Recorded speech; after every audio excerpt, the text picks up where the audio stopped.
Welcome to Issues of Contemporary Politics with Dr. Brovkin. Today is May 28th, and I am beginning my presentation on the topic that we usually deal with, and that is why Trump is so upset with Putin and what really happened.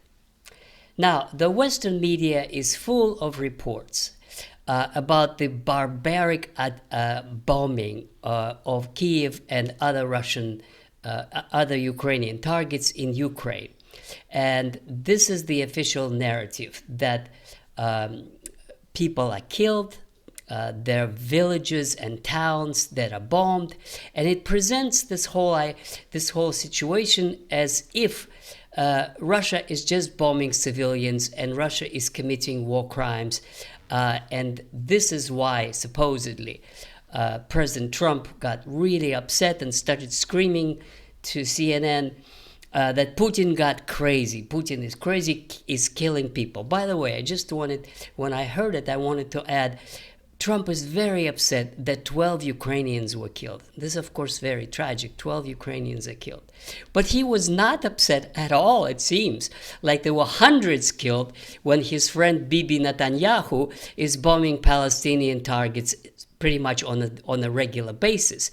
And that there's no talk of any sanctions. There's not even any mention in Western media that this is what's going on pretty much at the same time. But be it as it may, this is what the official media says.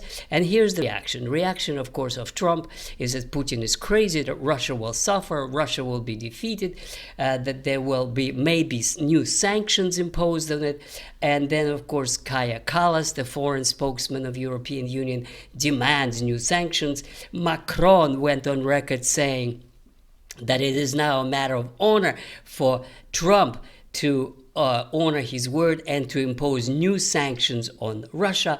And Chancellor Merz went as far as to say that the permission should be granted to Ukraine to use long-range missiles to hit targets deep inside Russia. So this is the kind of a unanimous condemnation of the Russian barbaric bombing of Ukraine. Now, let me say what actually really happened. That was missed. This was distorted, not reported by Western media. So, what is omitted by Western media is that the day before that, which was at the weekend, Friday and Saturday, there was a biggest ever assault on Russia by Ukrainian drones. In fact, there were 2,000 drones, and half of them were on civilian targets. Moreover, the Ukrainian mass media explained officially that this is not accidental, but this is the official Zelensky's policy of intimidating the Russians, or as they put it, to bring the war to the Russian people so that there is protests against Putin, so that they hope to force Putin to come to the negotiations, as they put it, by putting pressure on him attacking civilian targets. Now, strictly speaking, this is a war crime. But of course, if the war crime is done by the Ukrainian side, nobody wants to pay any attention. When the Russians respond, that is already a matter of new sanctions. Now, also, what is interesting is that if we look at the Russian response and where they hit, there were also quite a number of targets hit, and there were drones and there were hypersonic missiles. So I did some research to find out exactly which targets were hit. This was not reported by Western media, and I report this to you from Russian sources. One of the biggest hits was Odessa port. And it was new shipment of military hardware that came from the West, as if it were civilian cargo. And then it detonated. There must have been something in there that had explosives. And there was a huge explosion that was caused by actually not the target itself, the missile, but what was in there in the port. The next one was the Antonov Antonov airplane facility in Kiev, where they produce drones. The next word were headquarters of several of Ukrainian armed forces brigades, including locations where there were foreign mercenaries. And that probably what so upset the Western leaders, that some of their NATO officers were killed as well. And then there were also Patriot, one launching pad of Patriot missiles was destroyed. Ukraine had 4, now it has 3. So this is not even a complete list. This is simply an example that the Russians hit very specific military targets. However, what some of the specialists explain is that the air defense rockets that the Ukrainians use, they fall down from the sky, and the remnants and the debris that's falling down is what usually is the cause of civilian casualties. Not Russian bombing, but it is Ukrainian defense missiles that fall out and then fall onto houses and apartment buildings and so forth. The Russians do not target civilian targets. Okay, now the interesting thing is, of course, the reaction of the Western leaders. They want more sanctions and more sanctions and more sanctions. And of course, this is, to anybody familiar with the subject, is sounds kind of ridiculous, because there were already hundreds of sanctions imposed on Russia, and they did not produce any effect whatsoever.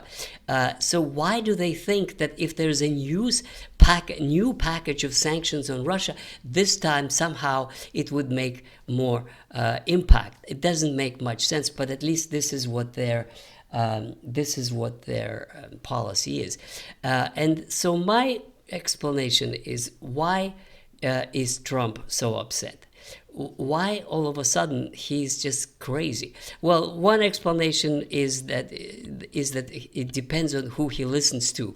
That now that Witkoff is off, he's listening to Kellogg and to Rubio and others who say to him that Ukraine is our asset. Ukraine does belong to the United States, and it would be foolish to just give it away to the Russians.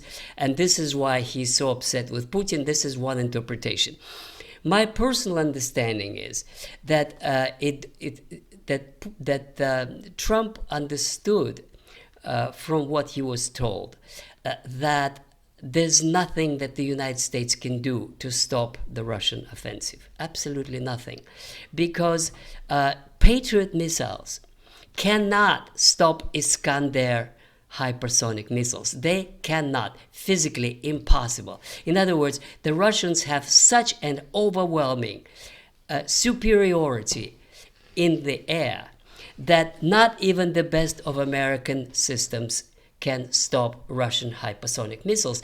Essentially, Russians can target at will what they want to blow up in Ukraine, and there's absolutely nothing that the West can do.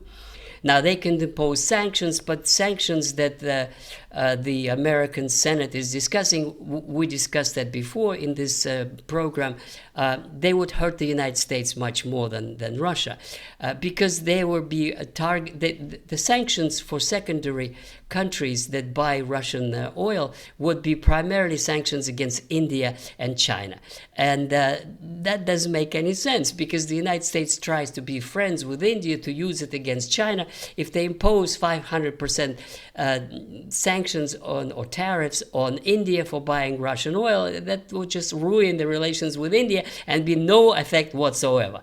And the same thing with China. In the delicate negotiations that they have now, that America needs more than China to restore some kind of trade going on before all of its stores are going to run out of merchandise. In these conditions, to impose 500% sanctions on China for buying, tariffs for buying Russian oil, just total idiocy, doesn't make any sense. So the reason that Trump is so upset is because he understands he has, as I said before, no cards, to use his expression. He has no military, no political, no trade leverage over Putin. And this is why he's so upset. Now, there's something else that is new this week, and that is Putin's announcement that the 4 zones, the 4 provinces, plus neutrality, plus demilitarization, plus denazification is not all. And the new element in Russian demands, if the negotiations resume, which is a big if, is that Russia wants to create a 300-kilometer buffer zone. That is a very, very important and new announcement that changes pretty much the strategic war aims of Russia. Partly, I believe, this is in response to a great patriotic upheaval in Russia and more voices in the Duma and among the generals and the general public that the sacrifices that the Russian army is now contributing should be that the security of Russia would be guaranteed even if there is an agreement with the existing regime in Kiev. And that means that to prevent a possibility of shooting into Russia with drones, or to prevent the possibility of shooting into Kursk region, a security zone quite wide of 300 kilometers would be necessary. So this is new. This is something that never was offered before. Now that also means that, as I predicted in the previous videos, the war will continue and the Russian demands will grow. And if Putin and Trump will not come to any agreement pretty much soon, the Russian conditions would only harden. And finally, there is a new element, quite interesting, that is also was missed by the Western media, and that is about the supposedly successful exchange of prisoners. Now, what has been reported in Western media is that there was an exchange of prisoners, as if there's a POWs were exchanged on one side, another, period, that's it. No, it's much more interesting and complicated, because the Russians on their side declared that they would not release the Azov members of Azov detachment. Azov detachment is a neo-Nazi detachment that was incorporated into Ukrainian army. So that is not subject to negotiations or release. But what also came up, listening to the details of the exchange of prisoners, is that on the Ukrainian side, there were those who were not actually POWs at all, that they were actually Ukrainian citizens who were imprisoned because they had sympathies for Russia. In other words, they're political prisoners in Ukraine whose only fault is that they were not loyal enough to the Kiev regime, and they were imprisoned, and the Russians were exchanging them to buy them freedom, releasing Ukrainian soldiers. And then there was another very interesting category among those who were exchanged, and that is what I call hostages. They were residents of Kursk province of Russia. They were Russian citizens. They were forcibly removed by the Ukrainian occupying force. In other words, they were hostages. Now, that is something that international community should have investigated, because this is a war crime. They were taken by the state, not by private terrorist organization, by the official Ukrainian authority. They were civilians. They had nothing to do with military operations, and they were taken and hostages, and now they were released to the Russians as a prisoner exchange. Now, this is, of course, totally unreported and unknown in the West, that the Ukrainian side were taking civilian hostages and then exchanging them. Now, Finally, about the situation in Ukraine and what was new over the last week. The new thing is that there were very interesting reports of attacks on the recruiters in Ukraine, those people who are attacking young people and just seizing them and beating them and throwing into the vans and bringing them to the recruiting stations and then forcing them into the armed forces. Now, for the first time, well, maybe not the first time, but there were several attacks on these recruiters by Ukrainian common people, by people in the neighborhoods, and that is an interesting, and this is new, that it seems like there is a kind of a resistance to forced mobilization that is now growing in Ukraine, and the Russian reports are of increasing number of POWs, that people volunteer to surrender at the front line, and Ukraine is running out of men, and this is all bringing additional pressure on Zelensky. And to conclude, so what do we have that is new this week? What we have new is that Europe is going full steam into sanctions, which is a signal to Russia that that Europe will remain hostile for a very long time.